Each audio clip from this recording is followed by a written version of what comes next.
Welcome to the Proud American Patriot Podcast. I'm your host, Chad. I've got Mike from the Just Us Thinking podcast with me again. Today we've got a bit of a public service announcement.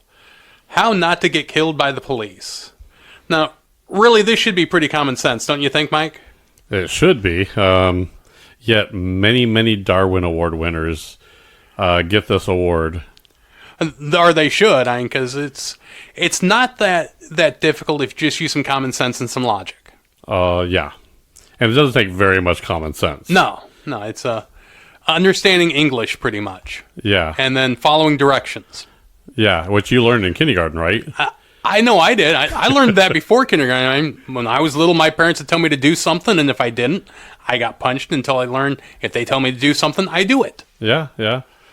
It's and even if it wasn't until kindergarten, you typically learn you hold hands and you walk together in a straight line, and yeah, it's follow the orders given to you by the person in authority, and you're normally good. Yeah. Wasn't that like schoolyard games? You learn to do that kind of stuff, follow orders. Oh, yeah. Red Rover, send Chad on over. Yeah, and then you get clothesline him. Yeah, see? So you learn things, and then you get to brutalize your classmates. Right. And when you don't learn that, you get brutalized by the police. Right, yeah, exactly. And apparently that's something that has become trendy now, is seeing if you can get, killed by the police or brutalized by the police, and that way everyone has another excuse to riot. Yeah, and I think what it comes down to, realistically, is they're looking to cash in. They're trying to get a paycheck. Definitely. And but how much good does that paycheck do you if you're dead? Well, yeah, that's true. And believe me, I'm a big supporter of the police. There are some times that they cross that line. And when that happens, you do have recourse. Well, but it's not right there in the moment. No, never in the moment. Right. We'll give some tips to those of you that might be on that far left fringe that think that, the police have no sway over your life when you have an interaction with them. But it's real simple common sense. Right. So, to me, first thing you always want to do, and really this is in any situation that could become escalated, be it interacting with the police, interacting with someone who may have had a little bit too much to drink at the bar, at a sporting event and the other team's fan, remain calm. Oh, yeah. If you're calm, you're going to exert that energy. And if you're excited, you're going to exert that energy. If you're exerting excitement in a stressful situation or in a tense situation, it's going to put everyone else on edge and make them a little bit jumpy. Right. And I know you do as well, and you've done some work with members of law enforcement. I've got family and friends that are law enforcement. And that's really one of the first things they tell me is before anything even gets started, get calm, remain calm. Yeah, and I will tell you, though, even when you're remaining calm, face them. You turn around and you face them, or even leaning up against a car, or kind of getting a relaxed posture kind of helps too, because if they see you kind of wiry, jumpy, they don't know if you're going to run. They don't know what's going to go on. They don't know if you're all methed out and you're going to snap. Yeah, so if you have a calm, easy demeanor, and when they come up, if you greet them, that was a key thing. If you walk up and say, "Hello, officer, how are you?" Mm-hmm. That statement right there kind of was a calming statement, regardless. Well, and the other thing is you're showing respect and you're being personal. You're not coming off with an attitude right away. Right. And don't get me wrong. I know sometimes a police officer can get an attitude. It's hard not to get an attitude back sometimes. I get that. But they can have a bad day just like you can. Oh, definitely. They probably have more of them than most people. Well, yeah. Let's be honest. They're not dealing with the cream of the crop here, are they? No, normally not. Normally they're, and I guess it depends on the city that you're in and what beat you have in that city. But more often than not, they're probably dealing with someone that isn't cream of the crop, someone that maybe is prone to mischief. That or even if they're not prone to mischief, that police officers may be in a bad area of town that they have to keep watching their back. Yeah, so there's a laundry list of what you can do, and what you shouldn't do. I mean, we're going to cover both, right? Oh yeah, I would definitely. Good. It's the other one, and a lot of these, if you just take the reverse of it, you're doing what you shouldn't do. That's true, Another too. one, keep your hands visible. Yeah. And my family and friends that have been in law enforcement said the thing that scares them the most is they're talking to someone and they put their hands in their pockets, whether it be their coat or their jeans pockets or their shorts, or even worse, if they're wearing a jacket of some sort, they cross their arms and stick their hands inside that coat so they can't see them. Yeah, yeah. Well, they don't know what you have in your pocket. You can have a knife, a stun gun, a taser, a gun. There's all kinds of stuff. So I will tell you, I like to put my hands, I like to almost like you're praying, put my hands in front of them and interlock my fingers together.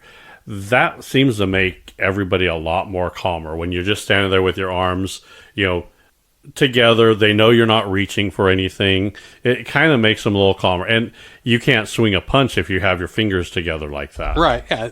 And that's really a good suggestion. Typically me, when I've had interactions with law enforcement, and especially because I'm an animated speaker, I talk with my hands a lot. I try and keep them palm down on my thighs. So if I'm standing there in front of me, palm down on my thighs, easily visible. Yep. If I've got a jacket that's longer, I keep them on the outside of that so they can always see where my hands are. Right. And if you're in a car, just keep them on the steering wheel. Yep. There's no reason to take them off the steering wheel unless they ask you to, hey, get me that, get me this, get me whatever.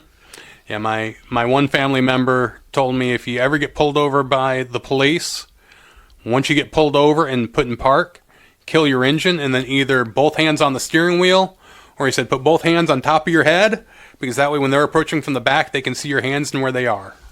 And that is good advice too.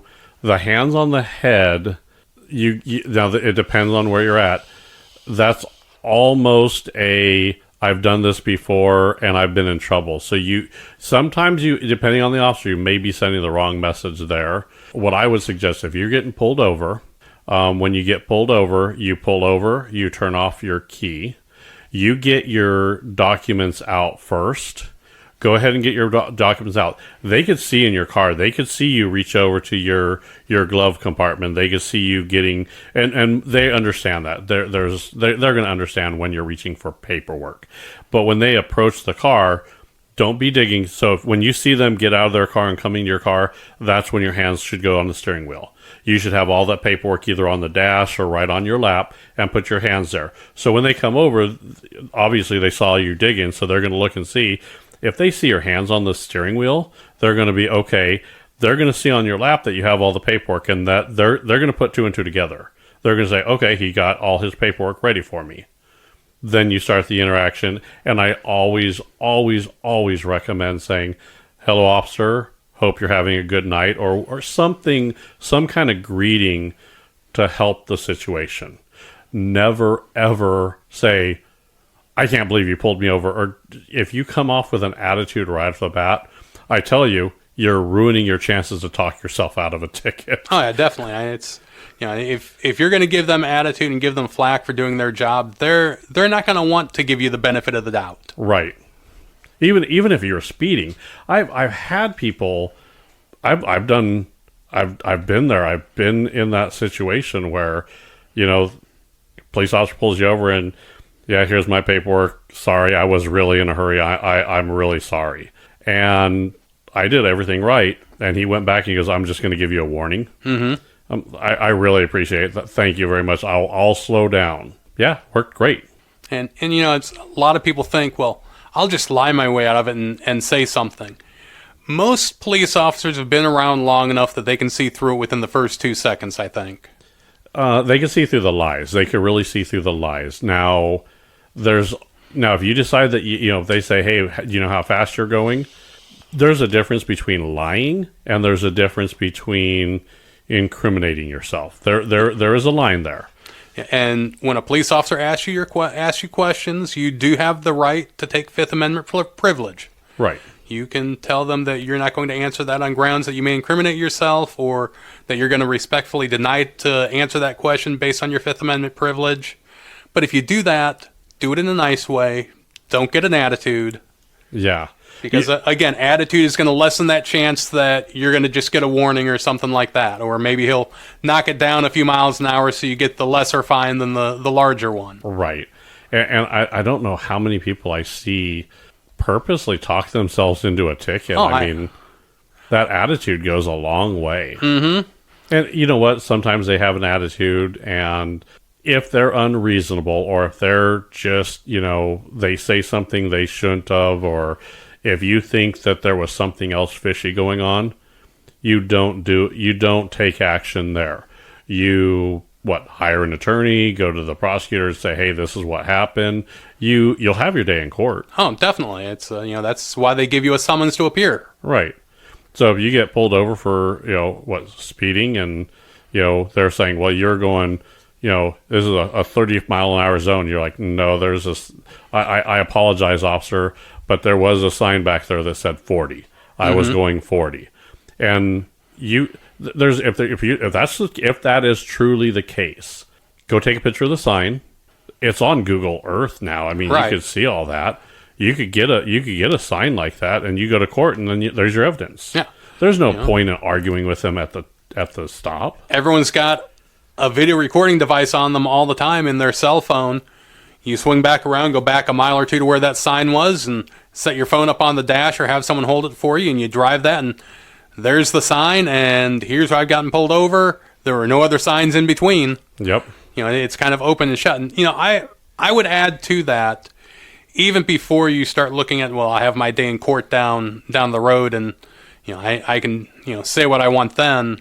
If the situation starts feeling uncomfortable, or you think it starts getting out of control, there's nothing wrong with asking for their supervisor. That is true. That is true. And if you ask for their supervisor, I think just about every department in the country has standing procedure that if someone asks for a supervisor, you stop interaction at that point and call a supervisor. Yep. Some departments still have to conduct so traffic stops have to be conducted in a certain time frame. Mm-hmm. So if they have so many minutes to get that traffic done, otherwise it can be thrown out. That they have a reasonable expectation of getting you in and out of there. They can't hold you longer. Right. Because then it could become an unlawful detainment. Correct. So at that point, what you're going to want to do is you'll ask for a supervisor, and they generally will ask, do you want to wait for a supervisor, or do you want me to keep going? And that's how they say, that's CYA right there for them. And if you say, nope, continue with what you're doing, and I still want to request a supervisor, you can get the ticket, and you can say, is the supervisor on their way? And then you have a choice on if you want to continue that. A lot of times just asking for the supervisor can change the dynamics and make them just kind of, okay, fine, I'm just going to give you a ticket. We're not going to go through this route. Right. Yeah, it's either going to speed up their process in giving you the ticket, or it may make them take a step back and say, okay, maybe I was being a little bit more aggressive than I needed to in the questions I was asking or the way I was treating this person. And, police officers go through a lot of training on dealing with people because essentially that's their job for the most of them. Until you get up into other areas of the police department, your job is dealing with the public for the most part. Well, and we don't know what that police officer was going before you. They could have had a couple really, really bad interactions, and I know you don't want to carry that on to your next one, but it's easier said than done sometimes. So sometimes you need a cue of checking yourself, and something like that. If someone said, how many times have parents done this? When you have two parents, and then you always have one bad one, and then mom will say, okay, you're getting kind of hot, and then dad will say, oh yeah, you're right, let me calm down because I was getting too upset over the situation. You sometimes need that check, and anything you could say that would help that. Now, I don't recommend ever saying it to a police officer, and I don't ever recommend saying it to your wife. No, definitely not. Don't ever use the words, why don't you just calm down? Yeah, I've never seen those words work the wonder that people think they will. In the history of any time, those have never calmed anybody down. So, and it's the other thing that goes right along with this, with what we're talking about as far as the scenario playing out, is comply, comply, comply. Yes. If they are giving you an order, do what they ask. Even if you don't agree with it. Right. After the fact, then you take it up with their supervisor. Let's just say it's something where they take you into custody and take you into bookie. You can take it up with the desk sergeant at the police precinct. But in that moment, unless it is something really stupid, like, okay, well, go ahead and walk a straight line through the interstate. Well, you're not going to do that. That's insane. But I don't think any police officer in the right mind would give you an order like that. Yeah, I mean, if they say, yeah, I need you to jump off this bridge, or I need you, if it's something that's going to harm you, then comply might not be. But you know what? Before you even do anything like that, if a police officer said, hey, I need you to jump off this bridge, my response to that is, I'm sorry, officer, I'm not going to do anything that would cause injury to me or anybody else. Mm-hmm.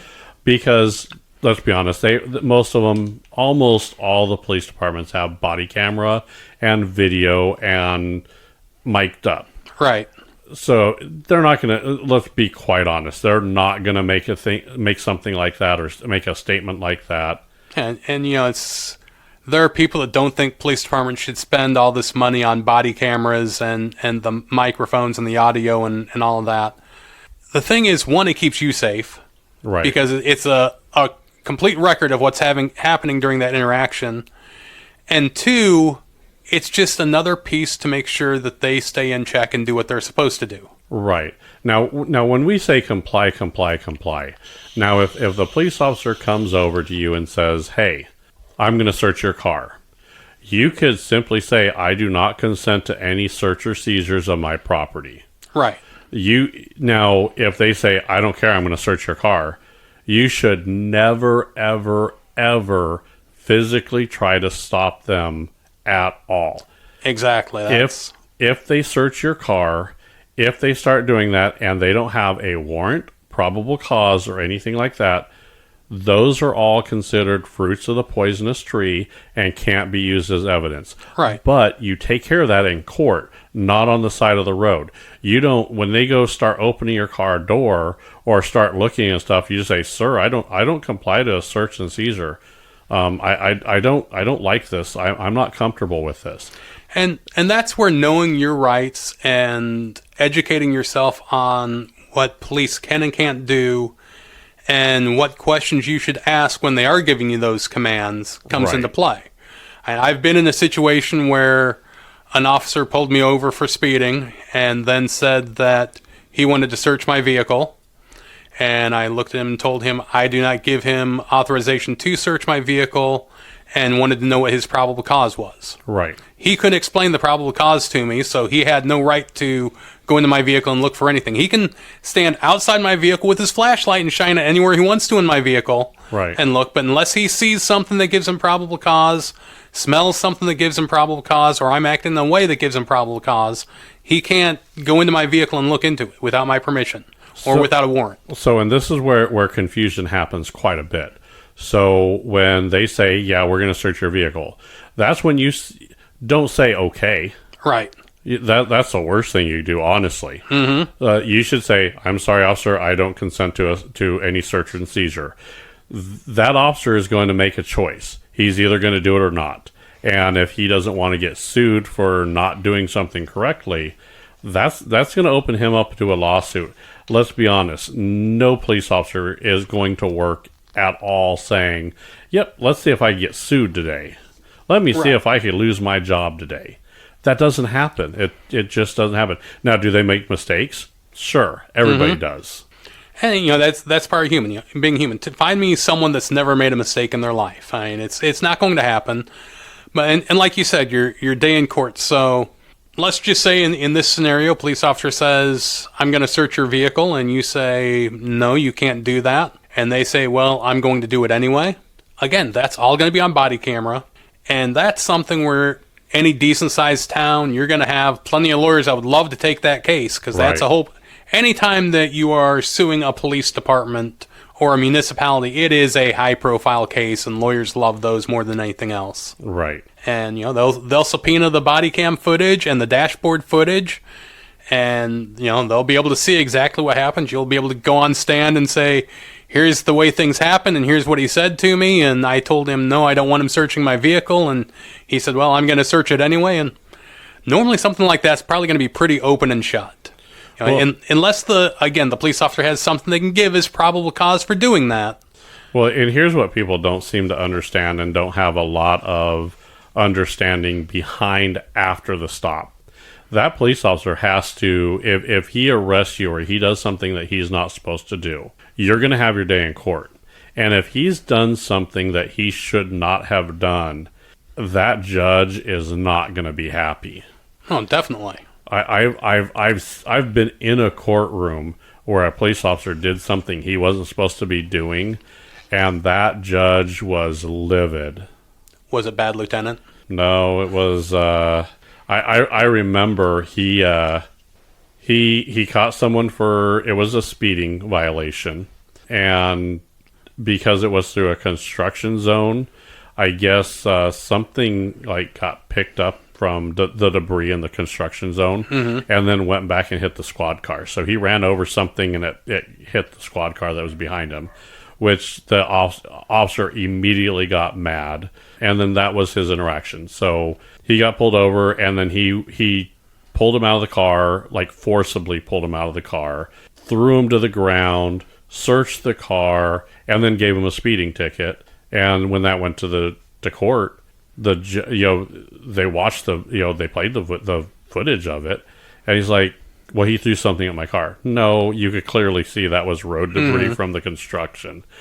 And that judge just crucified. He's like, even if even if something fell out of the window or something, the chance of him being able to aim anything out the window like that is like 1 in a million. Yeah, just not possible. And that still doesn't give you the right to like manhandle someone, throw them out. The judge was so mad. He went on for a while and then pulled the prosecutor. He's like, I'm going to talk to the prosecutor, and I'm almost thinking you need to be brought up. I mean, he was crucified. Apologized to the guy. In fact, the judge says, you need to apologize to this guy. Oh, yeah. And cities themselves don't put up with that because they get sued for something like that. It costs them a ton of money. Yeah, so it's these police officers, they just want to go home at night. And so when they go through, generally when they are telling you to comply with them, it's mainly for their own safety. So they can go home to their wife and kids that night. Yeah, and that's what I think a lot of people don't understand is these commands that they're giving you are for your protection and for their protection, because you're right, at the end of the day, they're a human being. They want to go home to their family, give their spouse and their kids hugs and kisses and, be able to relax. I just don't think that people realize that. People think that they're like, oh, they're just messing with me, so they're just going to do it. No, the police aren't. They're not going to pull you over and go, hey, I'll make this guy do the hokey pokey today. Right. They just don't do that. Police officers find entertainment on their own. And most of the time it's at the expense of these people that do some really stupid things. They go back to their squad car and the guy had a joint sitting right in his ashtray. I saw it. And then you're going back there and he's like, oh, and now you're thinking, you actually go back to your squad car, so you call for backup because now you have drugs in the car. Right. And that's what they're doing. And this idiot thinks he's getting away with it. That's the amusement part on the police department. They don't need you to dance like a monkey. Yeah. Meanwhile, this guy's got a lit joint in the ashtray, and the whole inside of the vehicle smells like pot, and he thinks he's pulling one over. Yeah. He's really not. They've been there. They've done that. They've seen that. Mm-hmm. And there's I guess the other thing that I have heard is if you do want your vehicle searched. If you really, really want that police officer to pull you over and be really angry and search your vehicle, throw something out the window. Oh, yeah. Because now, not only do they have to search your vehicle, they've got to go back however many miles it was that you threw it out the window and try and find it. Yeah, that's one of the... That is a surefire. You're 100% right, because they don't know what it is. Right. Generally, at that point, they call, and here's how this call goes on the police side. We have a passenger side window thrown out on 78th and Swarnson Street. That's, we need an officer to go back there and pick that up. Mm-hmm. That's what happens. So if it was drugs that's on their dash cam with it throwing out, there's another car with a dash cam that's going to go pick that up. And if it does turn out to be drugs, you're busted anyway. Right. Now here, this would be ironic, is you throw a McDonald's bag out your window and they call it in. Another officer goes to that area, doesn't find your McDonald's bag, but finds a brown paper bag that someone else put there that has drugs in it. And now you're getting hit with the drugs. Yeah, that's just, That would be irony right there. that'd be hilarious in my opinion. That's what I call a dumbass. Mm-hmm. So don't throw anything out of your window. Now, when you say comply, if it's dark and you're a female alone, turn on your hazards, pull to a lit, safe area. Mm-hmm. But turn on your hazards, drive a little slower, like you're not going to want to speed up or do anything. Indicate what you're going on, even if you put your hand out and wave at them and let them know, hey, I see you. Yeah, I'm not them. running. Acknowledgement is what it is, right? Yeah, people are stupid. And especially at night, I think most officers, again, not just for your safety, but for their safety, are going to wait until it's a good place to pull you over, even if that means following you for 1.5 miles until you get to a well-lit area. Right. Because if you can't see them, yeah, they've got lights on behind them, but they still can't completely see you real easily. Right. And, speaking of the lights on behind them, I know that's something that a lot of people get upset is they get pulled over and then you've got the spotlights and the headlights on high and you only have to have them on. They're doing that for safety. That's so they can see what's going on in your vehicle as they approach. Right. Because, two types of interactions that police officers have that are the most dangerous. A domestic disturbance and a traffic stop. Yep. Because both those, they're going into an unknown. Yeah. And a lot of officers get killed every year doing just a simple traffic stop. Right. And sometimes it's not on purpose. Sometimes it's just on accident. I've seen a person get pulled over for speeding and a drunk driver hit the cop because he's standing at the door. So you got to understand that it may not even be you. They may be worried about people around them. Mm-hmm. They may pull you over in a bad neighborhood and they're like, yeah, I hate pulling people over here because that crack house over there, they come out and then I'm out here by myself. Right. It could not even have anything to do with you. And, speaking of getting hit, because that's something that I've seen in the last couple of years a lot more where an officer is injured or an officer is killed or an officer just barely dodged this vehicle that was barreling down the highway. I've seen that a lot of police departments are having their officers interact from the shoulder side of the vehicle. Right. So if they pull you over and you pull over to the right on the shoulder, instead of like what they used to do coming up to the driver's door where they're there, standing real close to traffic, they're going around to the passenger side door and interacting. Right. And again, that's for their protection. There's a lot of safety concerns for them. So when they come up to your they're not really trying to. I mean, they're going to look in your vehicle because anything in plain sight is fair game for them. Let's be honest with you. And if you happen to have a bag of Coke in the floorboard, and when they come around, well, they're going to see it, and guess what? You're going to go to jail. Right. If you're that stupid, you might as well, when they pull you over, have your own handcuffs for you because you're going to go to jail. Yeah, and if you've got a bag of Coke sitting on the floorboard, you might as well grab that, start snorting it while they're on the way up because you're done already. Yeah. Might as well enjoy it while you have it. Yeah.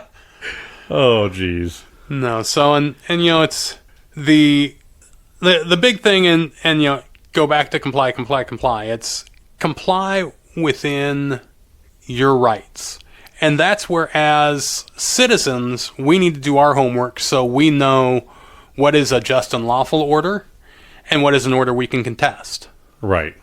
because it may be that that officer is pulling a double shift and he was just at a triple homicide helping to set up a perimeter or interview potential witnesses, and he's really stressed out. He might not be thinking right.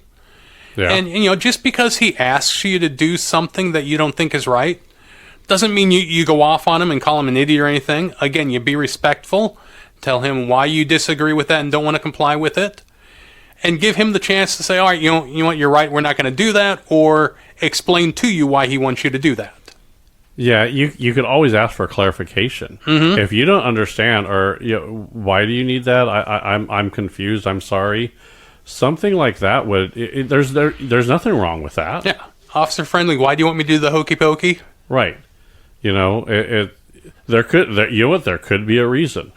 I will tell you. I remember watching this one, and the woman, obviously, she shoved something down her bra, and she was fairly large. She was a little lopsided. She was large chested, so she had a bit, and he watched the arm movements, and he's like, she just put something in her chest. So he pulled her out of the car, and he said, he got her in the back of the car, and he goes, you could jump up and down for me, right? And of course she complied, which I guess that's fine. I would have asked, why do you need me to jump up and down? But she's like, yeah. She jumped up and down, and sure enough, a little baggie of meth fell right out of her bra, right down, and guess what? there's your evidence. Yep. So there's something to say about asking before you do something. And it very well could be, he could have said, I saw you put something in your bra. I can either get a female officer out here, or, and he was trying to be slick about it. And she was pretty cranked out on meth already. So, she didn't think, and that I guess that's the problem too, is generally when you're under the influence or you're in that mindset, sometimes when they give you an order like that, they just want to see what your reaction is going to be. My one friend told me that if you get pulled over and they think you're intoxicated, the old story is say the alphabet backwards, starting with, and then they pick a letter. Right. And he said 99% of the time, they don't even care what letters you say. They're looking for your reaction, because you'd be amazed at the number of people that will say, well, I couldn't do that if I was sober. Right. I think that would have been my answer. My other answer would be, can I say it the correct way to try to do it backwards? And you know what? Generally, when they say that, I go, wow, okay. And generally, if you laugh or you do something like that, they could get an indication just by your reaction on how they do that. Now, if you start going, I'm gonna ZXO, they're listening for slur patterns. They're looking for the way you move your eyes. They're looking for a lot of patterns. Yeah, and the other thing that they're looking at is, are you maintaining your balance while you're doing that? Because you're sending all your cognitive energy to try and do something other than keep your balance, and if you're inebriated, that's hard to do. Right. So there's a lot of reasons why they ask some kind of quirky questions. I will tell you, if a police officer came up and said, I need you to count backwards from 99, and you say, fuck you, I don't want to do anything you say, that's not going to get you anywhere. No. That all that's going to do is kind of piss them off. Yeah, well, and depending on where you are and how the laws are there, they may decide to then charge you also with obstruction of them doing their field sobriety test. Yeah. Well, here's the thing: if you don't do that, then they could say, it's very simple for them to say, all right, I was trying to do a field sobriety test, so I'm gonna have to take you in the station, and we're gonna have to do either a blood or a urine test. Mm-hmm. You just made this a lot more time. Even if you're not drunk, you just made this more of an ordeal than it should have been. All right, and let's just say you are drunk and you follow what they want you to do, and they determine, all right, well, we're gonna you failed the field sobriety test. I'm gonna have my sergeant come and bring a breathalyzer so that we can do that test. And they may say, in the meantime, is there someone you want to call to come get your car? If you're being a complete ass about it, they're probably not going to give you that opportunity. They're going to have you towed, and then you can pay towing and storage fees too. Yeah, the more you're like that.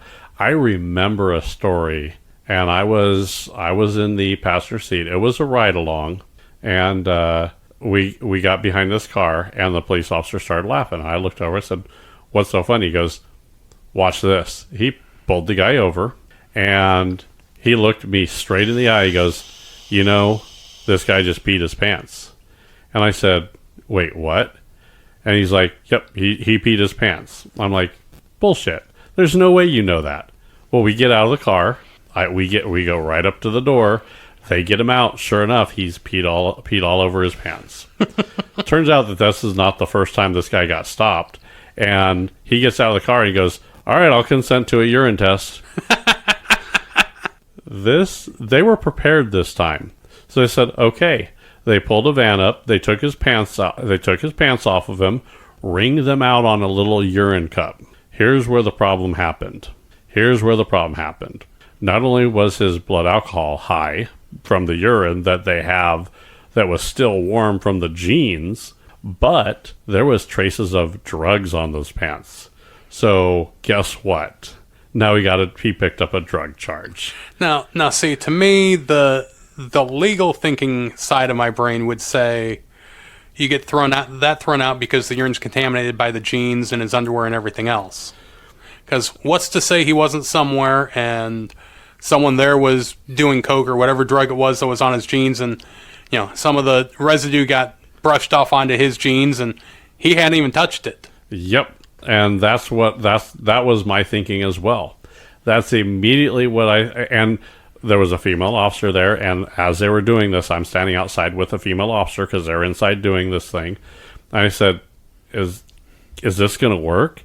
And she flat out said, "I have no clue." They got him out. They get him in. So they gave him like some pants. They were prepared for this guy. This was not the first guy.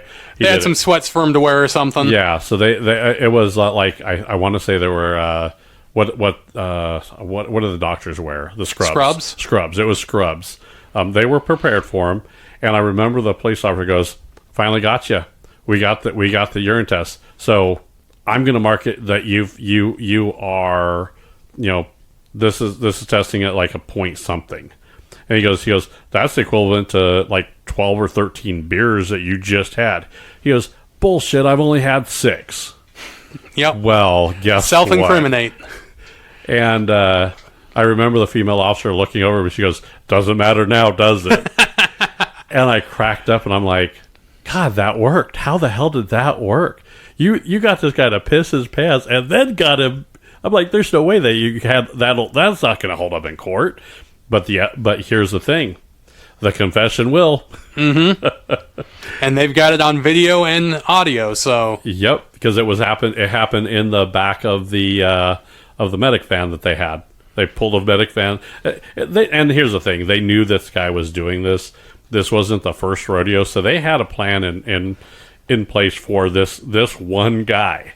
I mean, that tells you a lot. Yeah.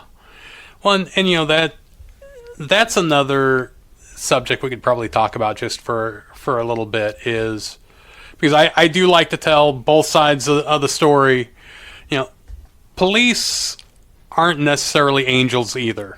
They do some underhanded things to get people to self-incriminate or get people to give up the information they want. And yes, it's part of their job. They will use some tricks to make you think they know more than what they do, or make you think that they have something that they actually don't. What's one of your favorite stories that you've heard of something like that happening, where they've gotten someone to either admit when the police had nothing, or did something to get that person to self-confess? And it's a police officer. He had a guy in the interrogation room, right? And the guy was not giving up anything. And the detective was like, well, I'll be back, and we're pulling stuff for you now, and we're gonna go pull this. He left the room, went downstairs to the gym, worked out for about 45 minutes, right? Didn't even work on the case, didn't do anything. On his way back in his room, he swung by the intake. He put a couple of his files on top of a big stack of files, came in, slapped it down. He goes, well, you're going to be looking for 15 to 20 years if half this stuff shows up correctly.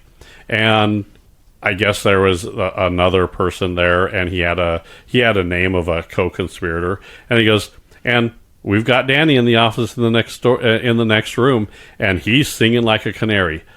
The police officer had nothing. All lies, all BS, complete bullshit. There was no Danny in the next room. There was no research. He went to the gym to work out.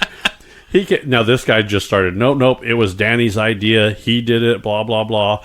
I told him I'd help him. Confessed everything. He goes, write it down. If it's enough to hold, we'll see if we could give you lesser charges. You're gonna have to. You roll over on Danny. Guess what? Now Danny's in trouble too. 2 birds, 1 stone. Holy cow! All off just full bullshit. Yep. Just playing it like you have it. Yep. And and I would think that in that situation, it's a lot like playing poker. Oh yeah. Do they have the bullets, or are they bluffing? Yep. And here's the thing: when you start doing shit that's dirty, that unfortunately they could kind of see that, and they're going to call. What do they have? If they bluff, what do they lose? Nothing. Mm-hmm. You're playing poker with someone that has really nothing to lose. Right, and I think a lot of it also depends on the person that you have there in interrogation, because again, police officers are typically real quick reads a character, and a lot of the time they have some basic background information on who that person is, and they know the ones that can't quite put one and one together real quick. Right. And those are probably your real easy ones to play into a bullshit bluff like that. Oh yeah, this guy, hook, line, and sinker. Now I've seen the other side of it. I've watched a video of a guy goes, he's in a cell and they keep pulling him out, and he just wanted a Coke. So they'd pull him out. He goes, okay, I'll talk. I need something to drink. So they pull him in the interrogation room. He'll drink the Coke, and they never gave him anything. And the detective would take him back to the cell, and then like, are you ready to talk? He goes, okay, yeah, I got to go home. Blah. He had a different story every time. He was playing bluff with and he won. He actually won. He never said a word. He kept his mouth shut. But man, after a while, so many hours, and the guy knew that. He started time. He was counting the 48 hours they have to hold him. Yeah, he was counting that time frame on when they were doing it, because every couple hours they'd pull him in there to do that. He probably got a good 12-pack or so of Coke. He did. He got that. He got a sandwich. They went out and got him McDonald's. Whoever that is, kudos to you. He beat the system. Yeah. He really did, and they didn't get anything, so they had to let him go. Mm-hmm. Whether I don't know if he was guilty or not, but damn, he knew how to work that system. Well, it probably wasn't his first rodeo, I'm sure. No, you don't get that good at playing that game without trying a few some times. Serious practice, right? So before we wrap this up, I do love the what I like to call the stupid criminal videos that you see either on YouTube or Facebook or wherever they have videos for you to watch, where it's just someone being dumb and then kind of paying the price. Not the ultimate price where they're getting shot, but maybe putting themselves through a little bit more grief than they need to. I'll share my favorite first, and if you have one, you can certainly share it. This was actually on an episode of Cops back in probably the 90s. And they were down somewhere in the southeast where you got the big good old boys. Okay. And they had a guy that looked like he could play O-line for any NFL team he wanted to. And this guy had to have been 6'5", 6'6", and 350 plus. And he looked like he spent his entire life throwing hay and moving cattle. Oh, jeez. And he didn't just have a little too much to drink. He had way too much to drink. Oh. And it picks up with the initial officer calling in for backup because he knew if something went sideways, he wasn't going to be able to handle this guy. It ended up, I want to say it was like 8 officers there. And they finally decided they were going to arrest this guy. And one, he was too big to use just a regular set of cuffs on, so they had to link a couple of them together. I think they ended up linking 3 cuffs together to try and cuff him behind his back. And he started resisting, and these weren't small officers that were trying to subdue him. And these are also officers that have been through a lot of classes on here's how you subdue someone. Right. Here's how you manipulate joints to make them comply. Didn't matter. They would start trying to take him down, and he'd start tossing them off of him. And so finally you hear one of the officers say, "Stop resisting or I'm going to tase you. Stop resisting. This is your final warning." And he keeps going. And then you just hear him say, "Clear, tase, tase, tase." And he hits him. And this guy, like a fish, drops and starts flopping. And they let off it, thinking he's going to comply. And they go to grab him to cuff him again. And he starts resisting again. And, of course, it's got the barbs still in him, so they can hit him again anytime they want. Right. And you hear the officer, "Stop resisting or I'll hit you again. Stop it, I'm going to hit you again. Clear, tase, tase, tase." And he starts flopping again. And after they let off, this guy is now in tears, and you hear him just whimpering, "Don't do that again. I'll do anything you want me to. Just don't do that again." I love that. That's hilarious. You don't learn, I guess. No. You just don't learn. My favorite, and I've watched a couple of his videos, and I can't believe there's more than one. I love the guys that when they're getting pulled over by the police, they think, "Oh, let me get out and run." Now, this is more than once, more than twice. I've seen like a handful of these videos. They get out of the car. They never take the car out of gear. So the car is still rolling forward. They end up running themselves over with their own car. Now, how... There's a Darwin Award for you. They didn't die, but I mean, because generally it goes so... I mean, at that point, if they're like just rolling... You'd be surprised how many times you get run over by a car and not die. I didn't realize that was the case. And every once in a while, I will see the guy running. My favorite one was when he was running, and then the car went wide, and so he tried to cut back in, and his car was there, so he tried to jump over, but the door was open.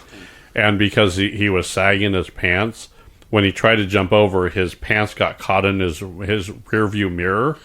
And so the car's rolling, and he's dangling from the door as the cop gets in front of the car to stop the car. I mean, that was hilarious. There's one like that I saw that I really got a kick out of. In a residential area, so it's one lane each way. And officer pulls this guy over, and he does that same thing, and "I'm going to bail."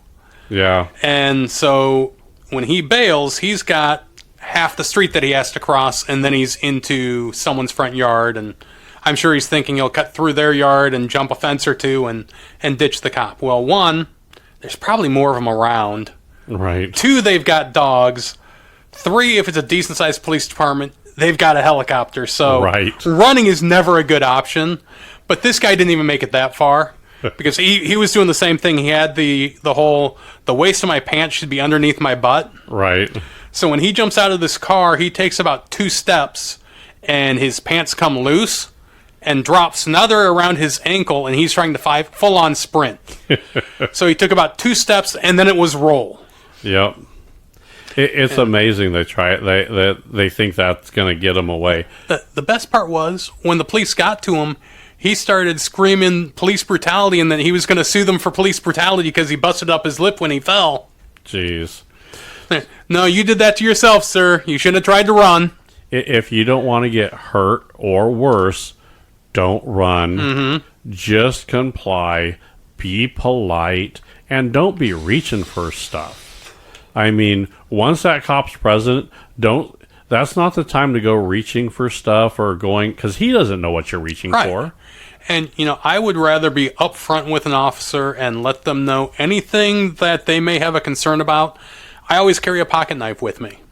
It's been a while since I've been pulled over, but the last time I was pulled over, first thing I said to the officer was, "I have a pocket knife in this pocket. If you want, I'll get out and you can remove it." It could be simple as when you get pulled over and anywhere you get pulled over and he's like, I need your license and registration.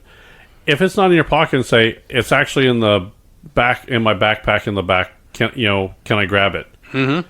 Yeah, just go slow. Explain what you're doing. Right. It's in the side pocket. I'm going to open the side pocket, reach in there very carefully, and when you pull something out, pull it almost straight up. Don't reach your whole hand in there. Yeah. Just enough fingers to get what you need. Don't stick Right. your whole hand in there. Right. Because then they might think you're going after a gun or a knife or... Don't move fast. Don't jerk. Don't think I've got to get this out in a second. No. Take your time. Yeah. Go nice and slow. No fast movements.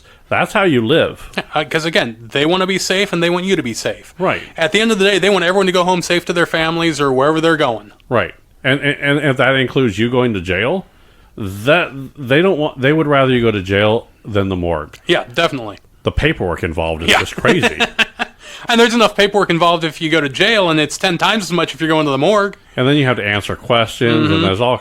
They don't want that crap. They don't want to deal with internal affairs. No one does. Other than people that are in internal affairs, I've never met a cop that likes internal affairs. Internal affairs don't like internal affairs. So don't do something stupid, and you'll live. Yeah. Come, listen to them and be friendly. You're going to have a good interaction.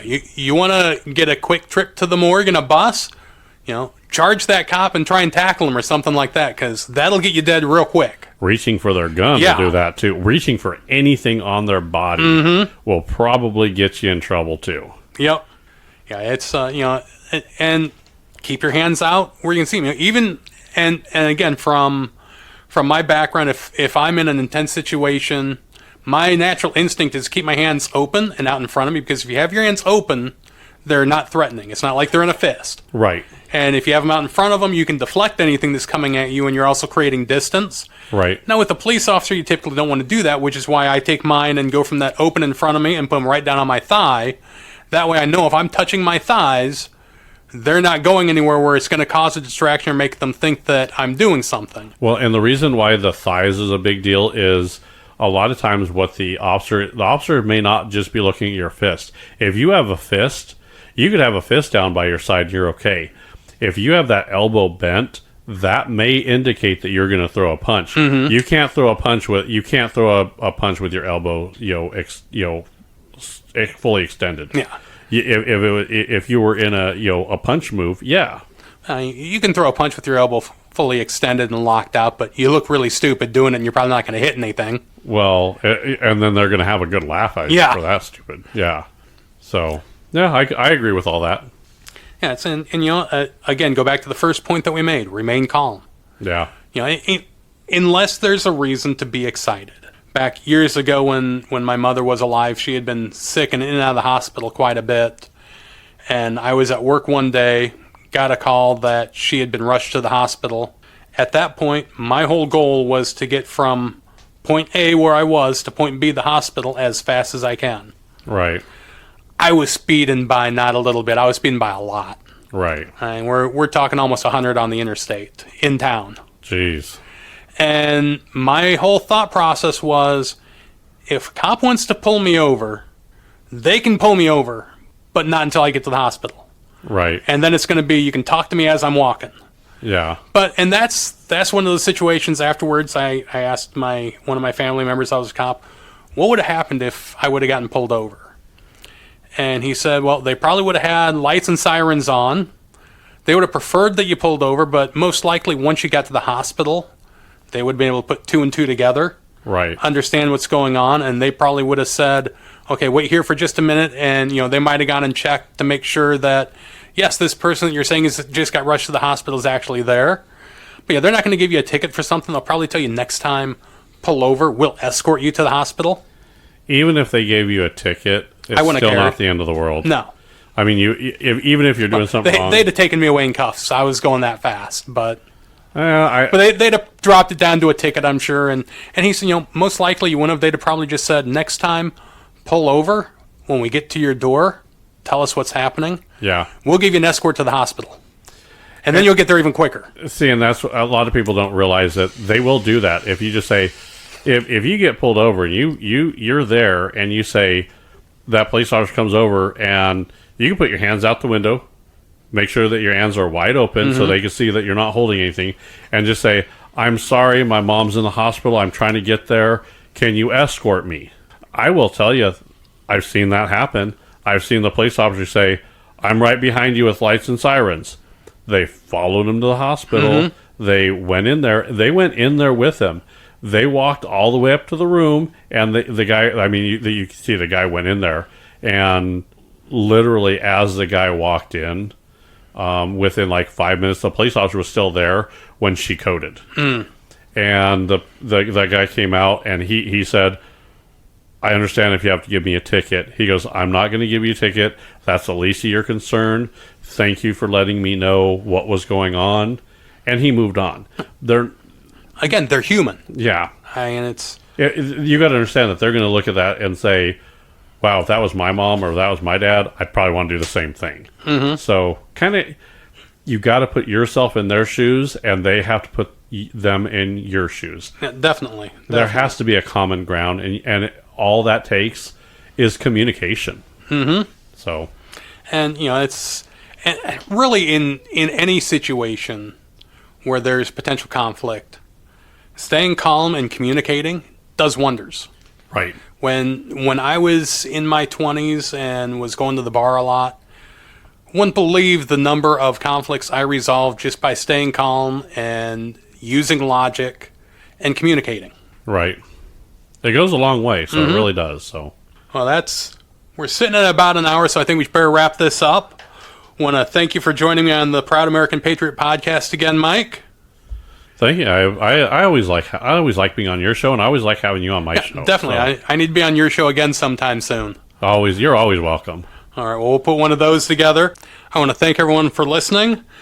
If you like what you heard, give me a like, thumbs up, heart, or whatever it is on the platform you're listening on. That's it for today, and I'm out of here.